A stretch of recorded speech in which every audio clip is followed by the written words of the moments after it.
இந்த பொதுக்குழுவின் செய்தி என்ன? நீங்கள் களத்திலே செல்ல வேண்டும். நம் பொதுக்குழு உறுப்பினர்கள் மட்டுமல்ல, அத்துணை நிர்வாகிகளும். காரணம், நம்மிடம் எல்லாம் இருக்கிறது. தகுதி, திறமை, செயல் திட்டம். தமிழ்நாட்டில், இந்தியாவிலே எந்த கட்சியும் 24 ஆண்டு காலமாக நிழல் நிதிநிலை அறிக்கையை வெளிவிட்டது கிடையாது. நான் மட்டும்தான். இந்தியாவில் ஒரு நிழல் நிதிநிலை அறிக்கை வெளியிட வேண்டும் என்றால் இது சாதாரண செயல் கிடையாது. தமிழ்நாடு அரசு நிதிநிலை அறிக்கை வெளியிடுகிறார்கள் என்றால் அதில் கிட்டத்தட்ட 150 IAS அதிகாரிகள் அதில் ஈடுபட்டு, அதில் நிபுணர்கள் எல்லாம் கலந்து, அத்துணை பேரும் சேர்ந்துதான் ஒரு நிதிநிலை அறிக்கையை வெளியிடுகிறார்கள். ஆனால் பாட்டாளி மக்கள் கட்சி நினைச்சு பாருங்க, 24 ஆண்டு காலமாக ஒரு நிழல் நிதிநிலை அறிக்கையை வெளியிட்டு, வெற்றிகரமாக வெளியிட்டு, தமிழ்நாட்டிற்கு எத்தனையோ எடுத்துக்காட்டு தமிழக அரசிற்கு செயல் திட்டங்களை கொடுத்து வருகின்றோம். இதை விட ஒரு தகுதி எந்த கட்சிக்கு தமிழ்நாட்டில் இருக்கிறது?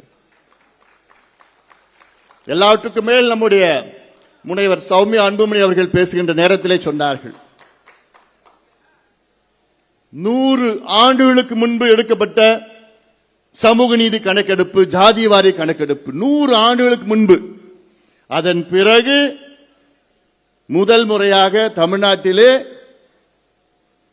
இந்த ஆண்டு சாதிவாரி கணக்கெடுப்பு நடத்தப்படும் என்று அறிவிப்பு சட்டமன்றத்திலே ஆளுநர் உரையிலே வந்திருக்கிறது என்றால் அதற்கு முழு காரணம் மருத்துவர் ஐயா அவர்களும் பாட்டாளி மக்கள் கட்சியும் தான் காரணம்.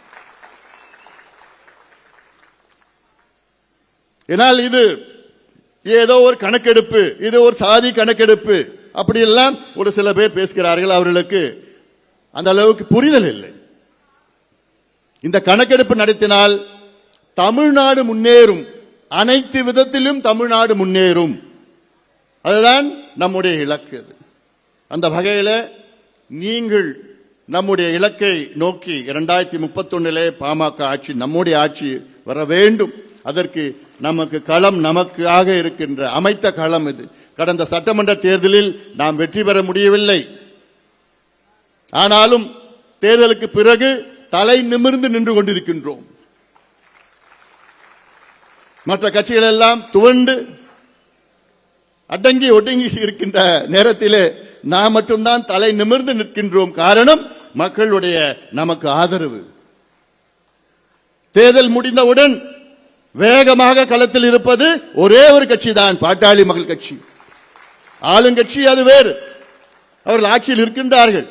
ஆனால் நாம் வேகமாக தமிழ்நாட்டில் உள்ள ஒவ்வொரு பிரச்சனையை, எந்த பிரச்சனை வந்தாலும் முதல் குரல் கொடுத்து, முதல் அறிக்கை விட்டு, முதல் போராடி களத்தில் இறங்கி மக்களுக்கு விழிப்புணர்வு ஏற்படுத்தி, இதுதான் பிரச்சனை, இதுதான் தீர்வு என்று தொடர்ந்து சொல்லிக் கொண்டு வருகின்றோம்.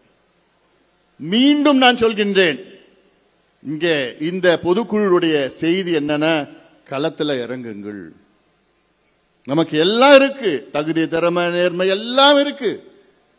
ஆனால் நம்முடைய இலக்கை அடைய வேண்டும் என்றால் களத்திலே, கிளையிலே நாம் செல்ல வேண்டும். சமீபத்தில் நான் திருவண்ணாமலை மாவட்டத்துக்கு நான் சென்றேன். இங்கே மேடையில் உள்ள அத்துணை நிர்வாகிகளும் வந்தார்கள். திருவண்ணாமலை மாவட்டத்தில் 8 சட்டமன்ற தொகுதிகள், 86 நம்முடைய கட்சியின் ஒன்றியம், பேரூர் நகரம். 86 மூத்த நிர்வாகிகளை அழைத்து சென்று 2 நாள் திருவண்ணாமலை மாவட்டத்திலே தங்கி அங்கே கிளைகளை ஒன்றியத்திலே ஆய்வு நடத்தினோம், ஆய்வு செய்தோம். அதன் பிறகு கிருஷ்ணகிரிக்கு சென்றோம். கிருஷ்ணகிரியில அங்கே கிட்டத்தட்ட 66 ஒன்றியம், பேரூர் கிளை, பேரூர் நகரம். மூத்த நிர்வாகிகள் 2 நாள் அங்கேயே தங்கி ஆய்வுகள் நடத்தினேன். நானும் நேரே கிளைக்கு போனேன். கிளையில அங்க இருக்கின்ற இளைஞர்களை பேசினேன், என்ன பிரச்சனைப்பா உனக்கு? அதுல பல பேர் சொன்னாங்க, எங்களுக்கு மாவட்ட செயலாளர் யாருன்னு தெரியல. இது நம்ம உண்மையை நம்ம ஏத்துக்கணும்.